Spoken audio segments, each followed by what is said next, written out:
श्री जगदीश प्रसाद गुप्ता छत्तीसगढ़ शासन में chief engineer के पद से रिटायर होने के बाद श्री द्वारिका महाराज स्मृति न्यास के तत्वाधान में श्री द्वारकाधीश एवं बागेश्वर महादेव मंदिर का वर्ष 2005 में अपने पुत्रों इंजीनियर कुंजन गुप्ता एवं इंजीनियर भुवन गुप्ता के सहयोग से अवंती विहार रायपुर छत्तीसगढ़ में निर्माण करवाया।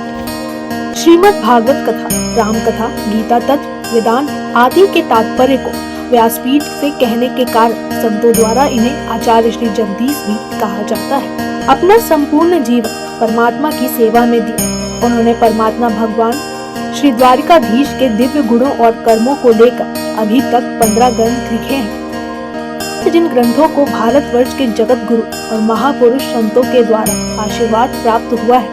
अभी कठोपनिषद सरलतम बोध नामक ग्रंथ जो 7 विचारों में लिखा गया है।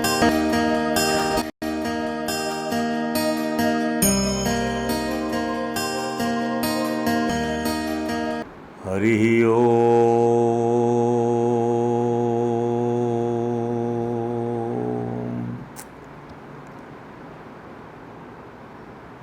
योगाय योगपतये योगेश्वराय गोविंदाय नमो नमः।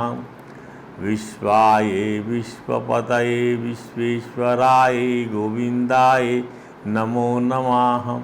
सर्वाय सर्वपदये सर्वसंभवाय गोविंदाय नमो नमः। सच्चिदानंद रूपाय विश्वोत्पत्त्यादिर्हेतवे तापत्रय विनाशाय श्री कृष्णाय वयं नमः। ओम समं प्रशांतं सुमुखं दीर्घचारु चतुर्भुजं सुंदरचारुग्रीवं सुकपोलं शुचिस्मितं समानकर्णविन्यस्तो स्फुरन् मकराकृतकुण्डलं हेमाम्बरं घनश्यामं श्रीवत्सां श्रीनिकेतनं शंखचक्रगदा पद्म वनमाला विभूषितं नूपुरै विलसितपादं कौस्तुभप्रभयायुतं द्युमत्किरीट कटक कटिसूत्रा अंगद्युदं सर्वांगमनोहरं हृदं कृपा प्रसादेक्षणं सुकुमारम् अभिध्यायेत् सर्वांगेषु मनो दधातु। जयति तेऽधिकं जन्मना व्रजः श्रयत इंदिरा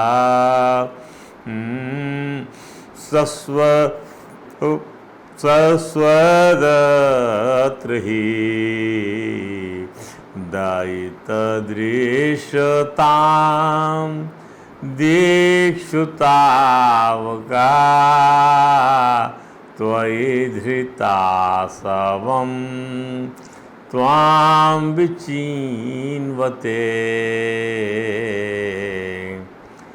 रूपं यत् तत् प्राहुर्व्यक्तमाद्यं ब्रह्मज्योति निर्गुणं निर्विकारं सत्तामात्रं निर्विशेषं निरीहं सत्वं साक्षात् विष्णु आध्यात्मदीपा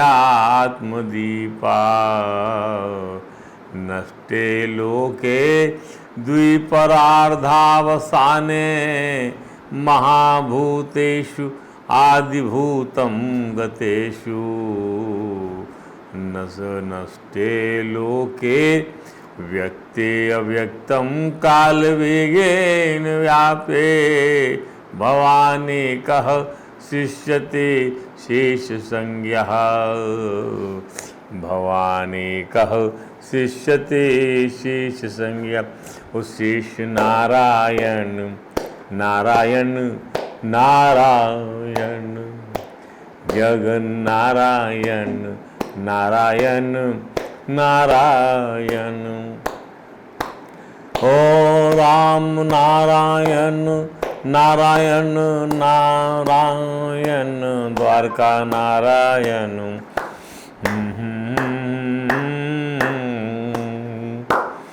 ओ लक्ष्मी नारायण नारायण नारायण, श्रीमन नारायण नारायण नारायण। कृष्ण नारायण, ओ राधा नारायण, ओ रघुवर नारायण, ओ सीता नारायण, ओ शंकर नारायण, उमा नारायण नारायण नारायण, भजमन नारायण नारायण नारायण। सूर्य नारायण, ओ संध्या नारायण, ओ चंद्र नारायण, ओ रोहिणी नारायण, ओ पृथ्वी नारायण, ओ विष्णु नारायण नारायण नारायण, भजमन नारायण नारायण नारायण, श्रीमन नारायण नारायण नारायण। अक्ष नारायण, ओ ग्रह नारायण, ओ देव नारायण, ओ ऋषि नारायण नारायण नारायण, श्रीमन नारायण नारायण नारायण। ओ गंगा नारायण, ओ जमुना नारायण, ओ रेवा नारायण, ओ विद्या नारायण, ओ गोदा नारायण नारायण नारायण, श्रीमन नारायण नारायण नारायण।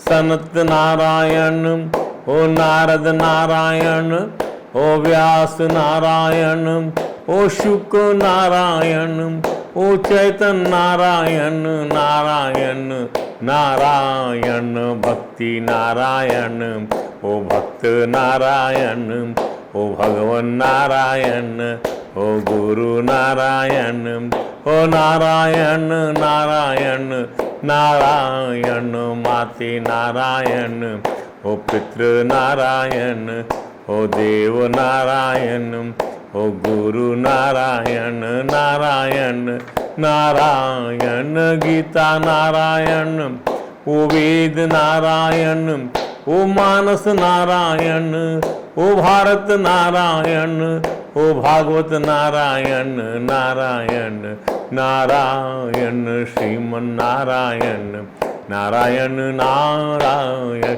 हरे राम राम राम हरे हरे, हरे कृष्ण कृष्ण कृष्ण हरे हरे। बोलिए परात्पर प्रभुतिलोकी नाथ, भक्तवांछा कल्पतरु भक्तवत्सल कृपण वत्सल शरणागत वत्सल भगवान श्री द्वारकाधीश महाराज की जय। भगवान श्री बांके बिहारी लाल की जय। भगवान श्री राज बिहारी लाल की जय। भगवान श्री राधा दामोदर नाथ की जय। श्री सद्गुरु भगवान की जय। समस्त गुरु भगवान की जय। चैतन्य महाप्रभु जी महाराज की जय। देवर्षि नारद जी महाराज की जय। भगवान श्री व्यास जी महाराज की जय। परम भागवत श्री सुखदेव जी महाराज की जय। जय श्री राधे, जय जय श्री श्याम। कठोपनिषद सरलतम बोध के सप्तम विचार में हम गोते लगा रहे हैं। उसकी जो विषय वस्तु है, सप्तम विचार के विषय वस्तु जो है वह है क्या कि परमेश्वर की सर्वरूपता। सब रूपों में वही परमेश्वर को ही देखने का यदि आपको यह अनुभव हो जाए, आप ब्रह्म को ही देखने की स्थिति में आ जाएं, स्वयं ब्रह्म बन जाएं। इसी उद्देश्य से जिज्ञासु को आत्मज्ञान की उच्च कक्षा का ज्ञान देते हुए भगवान यम नचिकेता के माध्यम से कहते हैं क्या कि जो है स्वप्नावस्था में, जागृत अवस्था में और सुषुप्ति अवस्था में, सारी अवस्थाओं में भी जो कि स्वतः इन अवस्थाओं से परे होकर भी इन अवस्था में रहकर सबको उन अवस्थाओं को प्रकाशित करता है, उसका नाम अहम है। उसका नाम अहम माने दृष्टा है, स्वयं ज्योति है। इसी बात को श्रीमद् भागवत में कहा गया है क्या? अंडेषु पेशिषु तर्षु आविनिश्चितेषु प्राणो हि जीवम् उपधावति तत्र तत्र सन्ने इंद्रिय गणे अहमी च प्रसुप्ते कूटस्थ आशयमृते तदनुस्मृतिर्नः। अंडज, अंडे से निकलने वाले प्राणी, पेशिशु अर्थात नाल से निकलने वाले प्राणी, ध्यान दीजिए। जरायुज माने नाल में बंधे पैदा होने वाले पशु, मनुष्य, और अंडज माने अंडा फोड़कर पैदा होने वाले पक्षी, सांप आदि। और फिर तरुषु वनस्पतिज माने धरती फोड़कर निकलने वाले वृक्ष, वनस्पति। और अविनिश्चितेषु माने स्वेदत पसीने से निकलने वाले जूं, खटमल आदि प्राणी। इन सभी जीव शरीरों में प्राण शक्ति, प्राणो ही जीवम, सब शरीर प्राण शक्ति जीव के पीछे लगी रहती है। सभी शरीरों में प्राण शक्ति जीव के पीछे लगी रहती है। शरीरों के भिन्न भिन्न होने पर भी प्राण एक ही रहता है। तेरा प्राण मेरा प्राण अलग अलग नहीं है, ध्यान दीजिए। आकृति अलग अलग है, ये टेबल है, ये कुर्सी है, ये मेज है, ये बिस्तर है, पर इसमें व्याप्त अग्नि एक है। उसी प्रकार से योनियां अनेक हैं, पर उन योनियों को जीवित रखने वाला प्राण एक है। सुसुप्ति अवस्था में जब इंद्रियां निश्चेष्ट हो जाती हैं, अहंकार भी सो जाता, सन्ने इंद्रिय गणे अहमीचा प्रसुप्ते। तो उस समय कूटस्थ आत्मा भी न हो तो इस बात की पीछे से स्मृति ही कैसे हो? कूटस्थ आसमे रहते, बिना कूटस्थ आत्मा के कौन बताएगा हमको कि हम सुख से सोए थे? ऐसी याद हमें कौन दिलाएगा? ध्यान दीजिए। तो यह अस्तित्व बोध ही तो अहम है, ब्रह्म है। तो ये अस्तित्व बोध कराने वाला ही अहम है, दृष्टा है, ब्रह्म है, जो हमको कराता है अस्तित्व बोध। जो सभी के निरोध होने पर भी सब चीज का निरोध हो गया, बाध हो गया। जागृत अवस्था नहीं रही, स्वप्न अवस्था नहीं रही, सुसुप्ति अवस्था में भी जीव का जो है अहम बोध जो है नहीं रहा। ऐसी स्थिति में कौन बतलाता है कि सब चीज प्रकाशमान है? वही जो है आत्मा है, वही ब्रह्म है। दूसरे शब्दों में स्वयं ज्योति आत्मज्ञान प्रज्ञा का घनी भाव होने पर, उसमें लीन हो जाने पर भी, स्वयं ज्योति आत्मज्ञान प्रज्ञा का घनी भाव होने पर, उसमें लीन हो जाने पर सुसुप्ति में जो जागता है सो वही जागृत में विश्व है, स्वप्न में तेजस है, और सुसुप्ति में प्राग नामक संज्ञा को धारण करने वाला है। वस्तुतः तीनों अवस्थाओं में एक होने से तीनों से जो न्यारा है, ऐसा है यह मैं माने आत्मा है, ब्रह्म है। वेदांतियों ने इससे और समझाते हुए कहा कि जागृत अवस्था में न स्वप्न होता है। ध्यान दीजिए, जागृत अवस्था, भाई you are now aware, you are now awaken, then you don't dream, और ना निद्रा होती है। स्वप्न में, अब स्वप्नावस्था में आइए, in the dream stage you want feel that you are जो अवेकन और यू स्लीप। सुसुप्ति भी नहीं, सुसुप्ति में जागृत स्वप्न नहीं होता, और आत्मा अथवा ब्रह्म तीनों में, और आत्मा अथवा ब्रह्म तीनों में विद्यमान होता है। तो वह जागृत देश, जागृत काल, जागृत तीनों से जो न्यारा है, इसी प्रकार स्वप्न देश, स्वप्न काल, स्वप्न द्रव्य, इन तीनों जो न्यारा है।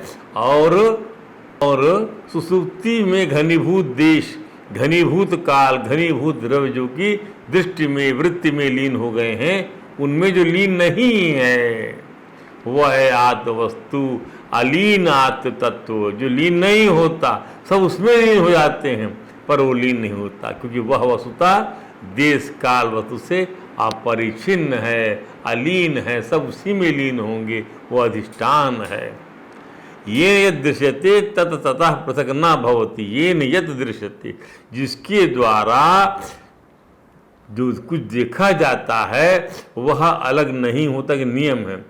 जिससे जिस वस्तु की सिद्धि होती है, माने जिसके रहने पर जो चीज़ मालूम पड़े और ना रहने पर ना मालूम पड़े, वह चीज़ उससे भिन्न नहीं होती। ध्यान दीजिए कैसे, रोशनी रहे तब तो लाल पीले का भेद मालूम पड़ता है, और रोशनी ना रहे तो लाल पीले का भेद नहीं मालूम पड़ता है। तो क्या बात हुई कि रोशनी से सिद्धि होती है क्या, और ना रहने पर उस सिद्धि नहीं होती है, तो वह चीज़ उससे भिन्न नहीं होती। अर्थात ये रंग जो है रोशनी से भिन्न नहीं है। इसलिए लाल पीले का भेद ना मालूम पड़े, रोशनी ना रहे तो ये भेद ही ना मालूम पड़े। इसलिए लाल पन्ना पीला पन्ना रोशनी ही है, जैसे छाया प्रकाश से मालूम पड़ती है, अतः छाया प्रकाश ही है। इसी उदाहरण से समझना चाहिए कि ब्रह्मा दृष्टा है तो दुनिया है, इस दुनिया को देखने वाला हूँ मैं, अतः मैं तो ब्रह्म हो गया। अब दुनिया का क्या हुआ, जो दृश्य है वही तो दुनिया है। तो दृश्य माने दे, और कुछ समझने की आवश्यकता नहीं है। अर्थात उसकी वजह से ही जो वस्तु की सिद्धि होती है, जिससे तो आत्मा से दुनिया की सिद्धि हो रही है, ब्रह्म से दुनिया की सिद्धि हो रही है, तो वह जो है दुनिया ब्रह्म से भिन्न नहीं है, मैं से भिन्न नहीं है, ब्रह्म से भिन्न नहीं है। जो दृश्य है वही दुनिया है, और दृश्य माने देह, और कुछ समझने की आवश्यकता नहीं। बार बार दृष्टा देश से एक होकर, सूक्ष्म देश से एक होकर, स्थूल देश से एक होकर अपने को परिच्छिन्न देखता है। ध्यान दीजिए, बटा हुआ पाता है दृष्टा देश से एक होकर, और सृष्टि को अपने से न्यारी देखता। अरे जब दृष्टा अपने दृष्टा जान लिया तो दृश्य उससे न्यारा नहीं हो सकता, वो दृष्टि भी दृष्टा रूप है। ध्यान दीजिए, क्योंकि ये नियत सिद्ध्यति, जिसके द्वारा जो सिद्ध होता है, ये नियत दृश्यते, अर्थात जिससे जिस वस्तु सिद्धि होती है, जिसके रहने से जो वस्तु मालूम पड़ती है, वह वस्तु उससे भिन्न नहीं, अभिन्न है। यही वेदांत का सिद्धांत है। फिर आई एलोबोरेट कि ईश्वर से, आत्मा से, ब्रह्म से, प्राण से जो कुछ भी सिद्ध होता है, वह सिद्ध होने वाली वस्तु, वह दृश्य जो है, आत्मा परमात्मा ब्रह्म ईश्वर से अभिन्न नहीं है, वो वही है। ध्यान दीजिए, वो वही है, अर्थात वही दृष्टा है, ब्रह्म ही दृश्य है, और ब्रह्म से भिन्न कुछ नहीं, आत्मा से भिन्न कुछ नहीं है। जैसे हमने रोशनी से समझाया कि रोशनी है तो पीलापन लालपन समझ में आता है, रोशनी न रहे तो लालपन पीलापन समझ नहीं आता। तो लालपन और पीलापन की भिन्नता रोशनी से सिद्ध होती है, अर्थात लालपन और पीलापन भी रोशनी ही है। उसी प्रकार से छाया जो है प्रकाश की सिद्धि से होती है, प्रकाश की अस्तित्व अर्थात छाया भी प्रकाश ही है, भले ही वो अल्प क्यों ना हो। ध्यान दीजिए, सिद्धांत हो गया। तत्त्वमसि दूसरा महावाक्य वेदांत का, यह दूसरा महावाक्य है। भगवान यम ने कहा यचिकेत को, यह एष सुप्तेषु जागृति, यह जो आत्मब्रह्म है यह सोने पर जागता है, कहकर तम पदार्थ का निरूपण किया, तम पदार्थ का, और समझाया कि जो जागृत दृष्टा है, स्वप्न दृष्टा है, सुसुप्ति दृष्टा है, वो तुम ही तो हो। जागृत में भी तुम दृष्टा हो, स्वप्न में तुम दृष्टा हो, और सुसुप्ति में ही तुम दृष्टा। और जब हम यह समझ चुके कि जब दृष्टा है से दृश्य का अनुभव होता है, तो दृश्य दृष्टा से अलग नहीं है, भिन्न सत्ता नहीं है, इट इज इंडिफरेंट। ध्यान दीजिए, ब्रह्म से प्रपंच पृथक नहीं है, प्रकाश छाया पृथक नहीं है, तो जो त्वम पदार्थ है वही तो तत्पदार्थ है, तत्त्वमसि। जो तम पदार्थ है वही तो तत्पदार्थ है, जो तुम हो वही तो वह है। हमारा आत्मा ही तम पदार्थ है, वही शुक्र है, तत्त्वमसि। वही शुक्र है, वही ब्रह्म है, वही अमृत कहा जाता है। तदेव शुक्रम तद ब्रह्म तदेव अमृतम उच्यते। हमारा आत्मा ही तम पदार्थ है। ध्यान दीजिए, तस्मिन लोकाश्रिता, अब इस मंत्र का जो आखिरी पद था, तस्मिन लोकाश्रिता सर्वे तदु नास्ति कश्चन। यही ब्रह्म इन समस्त लोगों का अधिष्ठान है। हमारा यह ब्रह्म रूपी मय तो इनका प्रकाशक दृष्टा है। हमारा यह ब्रह्म रूपी मय इनका प्रकाशक दृष्टा, इन लोगों का। हमारा यह मय ही दृष्टा के रूप में, ब्रह्म के रूप में, ईश्वर के रूप में, जगत के रूप प्रतीत हो रहा है। इस अनंत ब्रह्म रूप अधिष्ठान का अतिक्रमण कोई नहीं कर सकता। कोई कहे मैं तो हूँ परंतु ब्रह्म नहीं है, तो ऐसा हो सकता है क्या? अरे अधिष्ठान ब्रह्म का मतलब ही यह है कि कण कण में ब्रह्म है, कि वहाँ कण कण ही ब्रह्म है। दूसरे शब्दों में कण कण में ब्रह्म है सो नहीं, वो रूप अधिष्ठान में कण कण में कुल प्रतीत हो रहा है, प्रतीति मात्र है कण कण।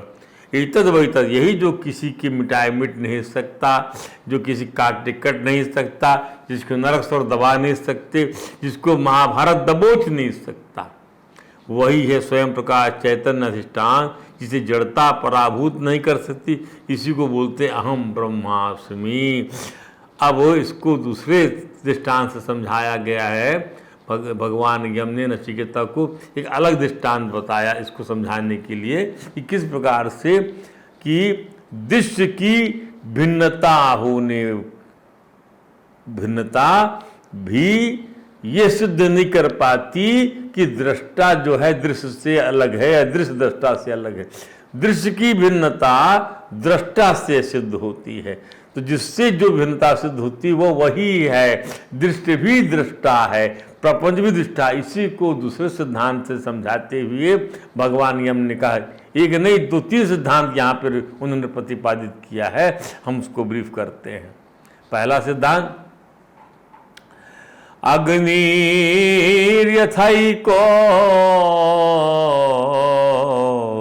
भुवनम प्रविष्टो रूपम रूपम प्रतिरूपो बभूव एकस्तथा सर्वभूतांतरात्मा रूपम रूपम प्रतिरूपो बहिष्य। फिर कहा दूसरा दृष्टांत, वायुर्यथैको भुवनम प्रविष्टो रूपम रूपम प्रतिरूपो बभूव एकस्तथा सर्वभूतांतरात्मा रूपम रूपम प्रतिरूपो बहिष्य। फिर कहा, सूर्यो यथा सर्वलोकस्य चक्षु नालिप्यते चाक्षुषे बाह्य दोषै एकस्तथा सर्वभूतांतरात्मा नालिप्यते लोक दुखेन बाह्या। क्या बढ़िया बात है। जब ये समझ गए हम कि दृश्य की भिन्नता जो है दृष्टा से सिद्ध हुई, तो दृश्य जो है दृष्टा से भिन्न नहीं हुआ। ये न यत दृश्यते तत ततः पृथक ना भवति। और ऐसा बोलो, ये न यत सिद्ध्यति, ये न यत दृश्यते, जिसके द्वारा जो सिद्ध होता है, जिसके द्वारा जिसके रहने से जो वस्तु मालूम पड़ती है, वो वस्तु भिन्न नहीं अभिन्न है। ये न यत सिद्ध्यति, ये न यत दृश्यते। अब हम यहाँ अग्नि की एग्जाम्पल समझते हैं। जिस प्रकार समस्त ब्रह्मांड में प्रविष्ट होने वाली एक ही अग्नि नाना रूपों में उनके समान रूप वाला हो रहा है, नाना रूपों में उनके। अब जैसे अग्नि है तो मेज, कुर्सी, दरवाजे, खिड़की, लकड़ी की बनी जितनी भी चीज़ें हैं नाना प्रकार के फॉर्मेशन में, उसके अंदर में उसी रूप में व्याप्त है, उसी रूप में जलती भी है, नजर भी आती है। तदाई वो दृश्यते अग्नि ही, वैसा दिखाई भी पड़ती है। वैसे ही समस्त प्राणियों का अंतरात्मा परब्रह्म होते हुए भी, परब्रह्म एक होते हुए भी नाना रूपों में उन्हीं के जैसे रूप वाला हो रहा है। कीड़े में कीड़े के रूप वाला, कुत्ते में कुत्ते के रूप वाला, हाथी में हाथी के रूप वाला। ध्यान दीजिए, खटमल में खटमल के रूप वाला, झाड़ में झाड़ के रूप वाला, और उनके बाहर भी है। वैसे ही वायु को ले ली, वायु रथई को भुवनम प्रविष्टो, ब्रह्मांड वायु, एक ही वायु नाना रूपों में। टायर में भरी वायु ले लीजिए, गुब्बारे में भरी वायु ले लीजिए, क्या बदल गया? वस्तु का आकार बदल गया। अब गुब्बारा में वायु भर गई, पहले टायर में भरी थी। और ले लीजिए, किसी हमारे शरीर में वायु भर गई, ध्यान दीजिए, हमारे हाथ में वायु भर गई, कमरे में वायु भर गई, फिर धरती बीज में वायु भर गई। तो समस्त नाना प्रकार के रूपों में नाना आकृति वाला लग रहा है। वैसे ही सब प्राणियों में अंतरात्मा परब्रह्म एक होते हुए भी नाना रूपों में उन्हीं के जैसे रूप वाला हो रहा है। और उनके बाहर भी है, जैसे जल है उसके बाहर भी, जैसे जल है उसके बाहर भी है, और आकाश शरीर में भी है, उसके बाहर भी है। ये पहले ही सिद्धांत भागवत में, चतुश्लोकी भागवत में यही तो समझाया था भगवान नारायण ने ब्रह्मा जी को, कि ब्रह्मा जी ये जितने भी जो महाभूत हैं ये प्रवेश करते हैं प्राणियों में, महाभूतानि पविष्टानि भूतानि, और उसके बाद में जो है उसमें प्रवेश भी करते हैं और उससे अलग भी रहते हैं। ध्यान दीजिए, उसी प्रकार से अब सूर्य के बारे में ले लीजिए। जिस प्रकार समस्त ब्रह्मांड का प्रकाशक सूर्य देवता आँखों से होने वाले बाहर के दोषों से लिप्त नहीं होता, उसी प्रकार सब प्राणियों का अंतरात्मा परम परमात्मा सब लोगों के दुखों से लिप्त नहीं होता। कोई सब में रहता हुआ भी वह सबसे अलग है। भगवान यम, अग्नि और वायु को एक बताकर नचिकेता से कहते हैं कि किस कारण से समस्त ब्रह्मांड प्रवेश कर ब्रह्मांड की नाना वस्तुओं के रूप वाले लगते हैं। विचार करने का विषय है। इसका कारण केवल ज्ञान की दृष्टि से समझ में आएगा, तो ज्ञान दृष्टि की उपलब्धि वेदांत से ही होगी। भाई क्या विषय है कि ये जो है किस कारण से ये समस्त ब्रह्मांड प्रवेश कर ब्रह्मांड की नाना वस्तुओं के रूप में वाले लगते हैं। अलग अलग क्यों लगते हैं ये सब, उस रूपों के अनुसार क्यों लगते हैं, इसका कारण केवल ज्ञान दृष्टि से समझ में आएगा। तो ज्ञान दृष्टि की उपलब्धि वेदांत से होगी। Who will provide such knowledge? Only the Vedanta. आत्मज्ञान की दिशा में यही दृष्टि सिद्ध करने को प्राथमिकता दी जाती है। We have to establish this outlook, that's it. आत्मज्ञान दृष्टि से क्या कि ये अलग अलग रूपों में कैसे भास रहा है, अलग अलग आकृतियों, और केवल मनुष्यों की अलग अलग आकृति नहीं, अंडज, नाना प्रकार खटमल, नाना प्रकार के जून, नाना प्रकार की जो है अंडज योनियाँ हैं उसमें, नाना प्रकार की वनस्पति योनियाँ हैं उसमें, नाना प्रकार की जो हैं आपकी पेशिशु जो पेशिशु मतलब अंडे से अंडेशु पेशिशु अवनिशितेषु तरुषु, और जैसे नाना प्रकार के तरुओं में ध्यान दीजिए। तो और नाना प्रकार नाल से निकलने वाले जो है अपने ये जो पशु हैं, मनुष्य हैं जो नाल से निकलते हैं, उनके साथ अलग अलग क्यों भासता है, इसके लिए सिद्धांत क्या बना, वेदांत ही समझा सकता है। तो ध्यान दे ज्ञान का मार्ग, तो इसीलिए साधन चतुष्टय में विवेक पहले रखा गया। विवेक करना पड़ेगा, आत्म वस्तु अनात्म वस्तु प्रथम तत्व है, बाद में फिर वैराग्य है।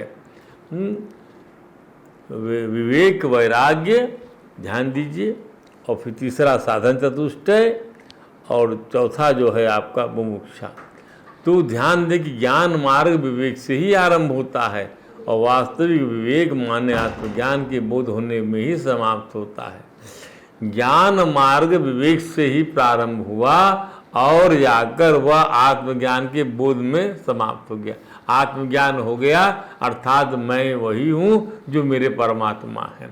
दूसरे शब्दों में वास्तविक विवेक होने पर प्रकृति से सर्वथा संबंध विच्छेद होकर स्वतः सिद्ध परमात्मा की प्राप्ति हो जाती है। आत्मपुस्तक की प्रकृति गौण हो जाती है। इस बात को बड़ा ही अच्छे से समझाया है भगवान कपिल ने अपनी माता देहूति को कि मैया तदा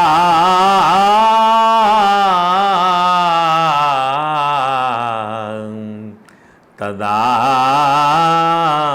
पुरुष केवलम आत्मानं प्रकृते परम निरंतरम स्वयं ज्योति अणिमानम अखंडितम ज्ञान वैराग युक्तेन भक्ति युक्तेन चात्मना परिपश्यते उदासीनम प्रकृति हतौजसम। अब प्रकृति खत्म हो गई, गौण हो गया शरीर भाव, देह भाव, जीव भाव समाप्त हो गया। ध्यान दीजिए, तब मनुष्य जब उसका मन शुद्ध हो गया, बीत हो गया, जहाँ ना राग और द्वेष नहीं है, उस स्थिति में आदमी ये साधक देख लेता है, अपने परमात्मा से तद्रूप हो जाता है। वही जो यहाँ बताया जा रहा है यही। तो ज्ञान मार्ग की सबसे बड़ी बाधा क्या है? देहाभिमान, ये बाधा है। अहम मां अभिमानोत्थई। इसलिए उन्होंने देहाभिमान की निराकरण के लिए अग्नि तथा वायु के तात्विक रूप को प्रपंच के रूप में व्यापक बताया है। हमको समझाने के लिए बताया अग्नि और वायु का जो रूप है, तात्विक रूप ध्यान दीजिए कि सब जगह व्याप्त है, लेकिन उससे अलग भी है। अग्नि तथा वायु ही क्यों, ये दोनों पंच महाभूत हैं। हम इसी कड़ी में अन्य महाभूत को भी इसी दर्शन को समझाने के लिए उदित कर सकते हैं। आकाश, जल, पृथ्वी, इन सभी को ही भी हम तात्विक रूप से एक ही तो जानते हैं, फिर प्रपंच रूप से ये तो समस्त ब्रह्मांड में प्रविष्ट होकर नाना रूपों के अनुरूप लगने लगते हैं। इस प्रकार समस्त क्षेत्रों का क्षेत्रज्ञ एक है। इसी प्रकार समस्त क्षेत्रों का क्षेत्रज्ञ एक है। क्षेत्र माने सारे शरीर, जितने भी योनि बनाई गई है, उस समस्त योनि का जानने वाला एक है। इदम शरीरम तु कौन्तेय क्षेत्रम इत्यभिधीयते। शरीर को क्षेत्र कहते हैं, अर्थात इसमें कर्म की खेती होती रहती है।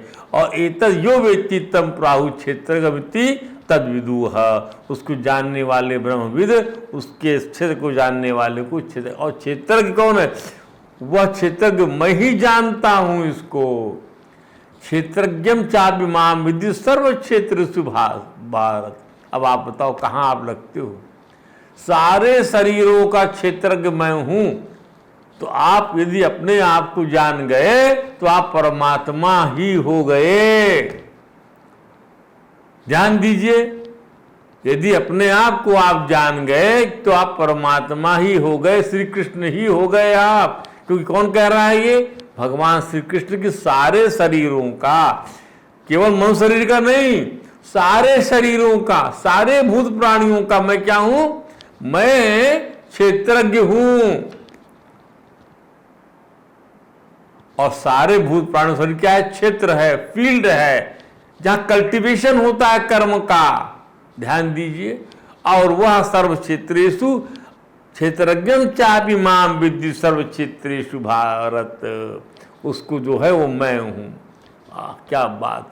तो जानो, आप भगवान कृष्ण की कृपा से ही ना जानोगे इस क्षेत्र को। आप जैसे ही आपने इस क्षेत्र को जाना, क्या जाना?